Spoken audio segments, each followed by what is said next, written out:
Real Betis and Nottingham Forest go head-to-head this week in Europa League competition. Betis have 12 appearances in this competition, with their best finish being the round of 16. And for Nottingham Forest, they have 4 appearances, with their best finish being making it to the semi-finals. Now, for Betis, they didn't advance past the group stage in their last time in Europa League, whereas Forest, they made it all the way to the quarterfinals their last time around in this competition. And Forest picked up a point over the weekend against Burnley in Ange Postecoglou's first game with the club. And he said after the game, "I couldn't ask the players for any more in terms of their endeavor to play the way that we want to. Watching the team today, it looked more like the team I want us to be." That's a very coach answer. Of course, a coach is going to be positive, especially in his first game.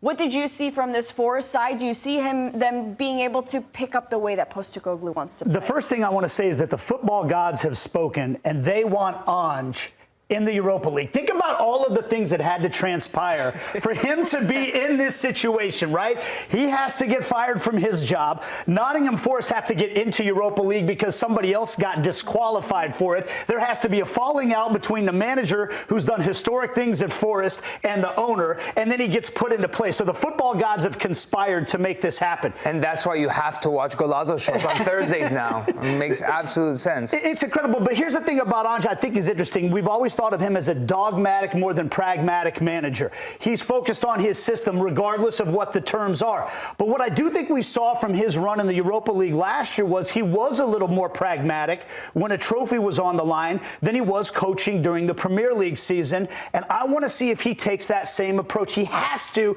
because this team was not built to play the way that his teams at Celtic and at Tottenham tried to play. And you can't just throw the kitchen sink at an entire squad that's been playing under a certain manager, under a certain way for a decent amount of time.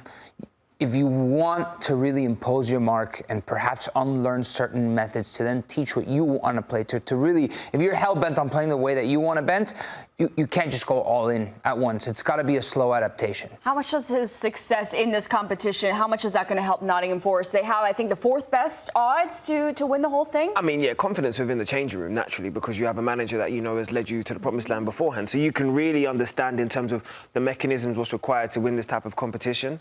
More importantly, do they have a philosophy that they want to buy into?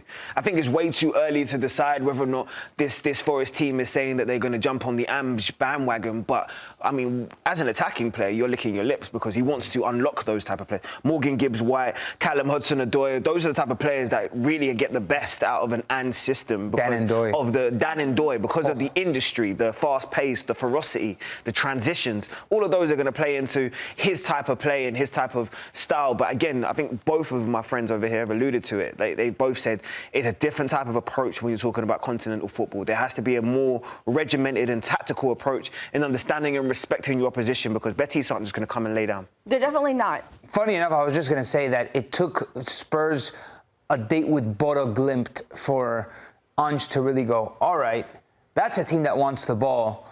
Like, we're going to sit in our mid-block, contain a little bit, not go all out, not give them the space in behind that they want. And that was like the biggest moment that I saw Ange go, all right, let's adapt to the circumstances and not just go my way or the highway. Yeah. And it helped them get to a final and win a trophy. And Nate, you really set the scene for this Nottingham Forest side. You said so many things had to happen to put Ange in this place to be able to have Nottingham Forest in Europa League. But it's not going to be easy for them. They're going up against a Real Betis side that's hungry after falling short in the conference final. I mean, how do you see this playing out between these two teams then? In the attack, for me, Real Betis, be little, play little. You know, you've got some... Cucho Hernandez is a guy who is not a big, powerful target forward type, but he's crafty and he's clever and he's quick and he's going up against a big back line that I think makes an interesting, contrast in styles of fights here. And Zinchenko, as an Arsenal fan, I will tell you, this is a good football player. he is not a defender. He does not defend. He's not good at it. And so I think there's opportunities for Real Betis to get forward in the attack. I know we're going to talk about that matchup a little bit more as we go on here.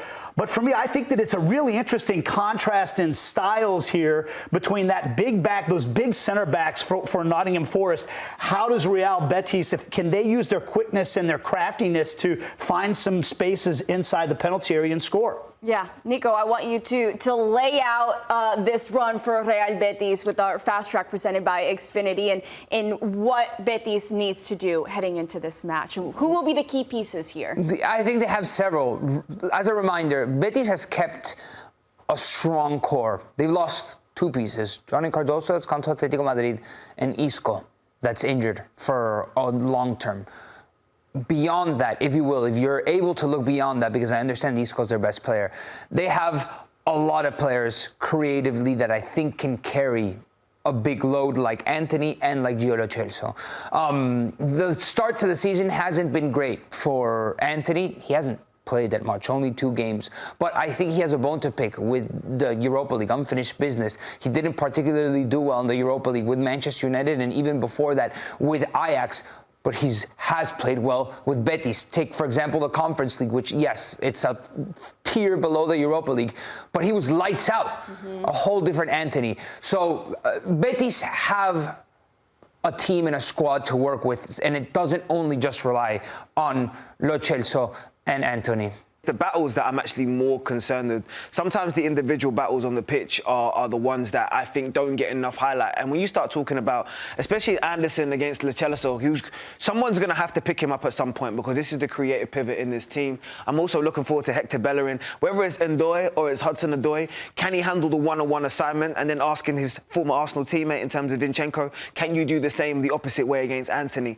Those are the small battles that you're going to turn around and see, especially in the wing positions down the fullback, because both of these two teams love to penetrate on the outside. So I'm looking forward to seeing which fullbacks actually handle their defensive assignments better. And that, for me, will turn around and tell me who's going to be in control of this game. It's going to be massive for both of fullbacks defensively because, like you say, JD, the wingers are really good.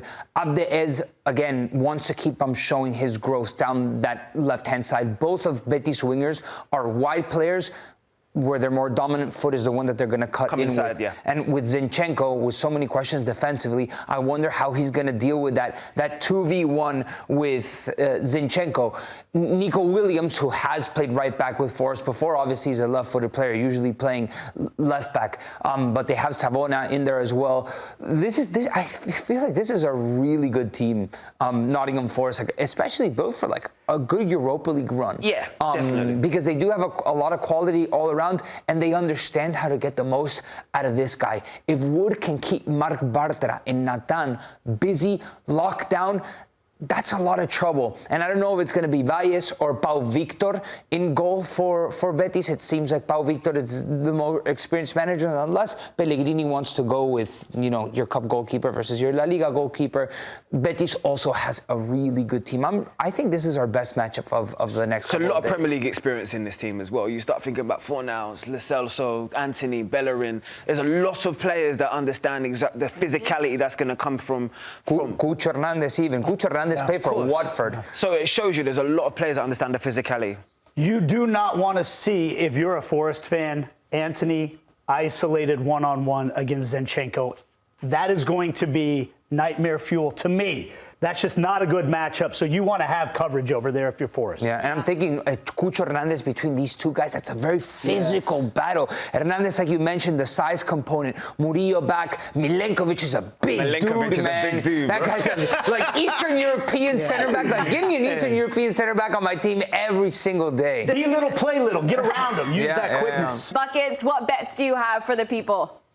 Guys, I know it's been a heated morning, so if you dislike my bets, I give you full permission to yell at me. You can go up and punch the screen if you want. You can take some of the anger out on me. I am okay with that because when I'm looking at this game, I do not have faith in Nottingham Forest yet. I know that Ange Postecoglou is going to give them maybe that little new manager bounce that they want. I know there's been a lot of issues on and off the pitch, but I just don't think they're quite ready to travel to Spain and get a positive result here.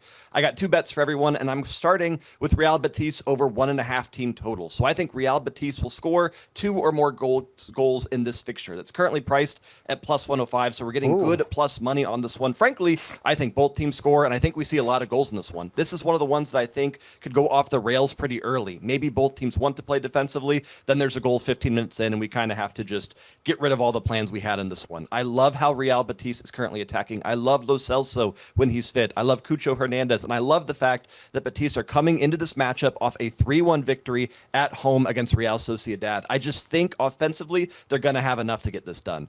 And it's a name we've already talked about already a lot here on the show. I love Giovanni Lo Celso to score or assist in this fixture. That's plus 120. Again, we're getting plus numbers for a guy that I don't think we should have plus numbers. I know that he's struggled with his fitness and with injuries, but when he's healthy, when he is fit, he is a force to be reckoned with. He can score from pretty much anywhere, but he's also that creative middle piece where he can get the ball off to Antony, he can get it off to Hernandez, he can pass it to pretty much anyone here for this Betis side. So I'm expecting goals here, but I think Betis are going to get this one done.